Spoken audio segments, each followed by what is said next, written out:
ထဘာချီတော့ဖလမှုတရမကမရပဖွန်ရှာဘူးအနုဖာစမွိုင်တို့အနလာဖိနေပါနေတိပရှာဘူးအခုတန်းနမွဲသူခွေတဲ့သူဘုံရှာဘူးနော်လားထဘာဖလမှုတရလဖလအိုသူခွေတဲ့သူဘုံနော်မာချီမတိုလို့တာကောင်အိုင်လို့တာအာမလဆွာဘောကနိနော်တာသူခွေလေးအောက်ကွေးသူဘုံနော်လားသူဘုံလေးလောက်ခွနိရဖတ်ဒုကပိန်ကောင်အန်ဖောက်တော့အချီတိုသူခွေကြီးဘာဘာလောချောင်းမွဲသူခွေအမေကောင်ကကြာစိတ်အချီတိုသူဘုံသူကို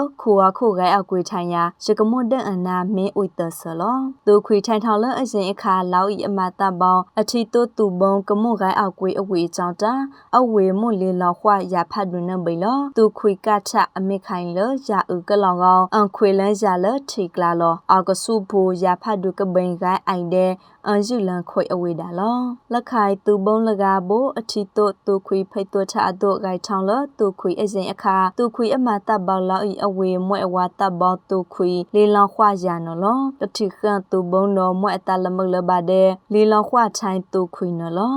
သူဘုံရုပ်လန်လထီကလာတာဂါထိုင်အိုက်ဆိုနိရာဖတ်ဒုကပိန်နော်လောဒါလရာဖတ်ဒုအဖူဘွန်းနော်ဒါလသူခွေနော်လောသူခွေစန်ချန်အမေကတိခန့်ဒါပါလသူဘုံတာနိထံဝေဒနော်လောသူဘုံတာပါသူခွေနိပါအကြောင်းအတာခွေချံအာမနော်လောအိမတ်သူခွေအမနော်စိတ်ကောစိတ်တာသူဘုံအကြောင်းအန်ဖောက်တဲ့အန်ဝေလရာဖတ်ဒုကပိန်နော်လောချဝိုင်မခဒရစိုက်ဒလာဖိနေဘာနတိပလွန်ရှာဖို့မွေဝေ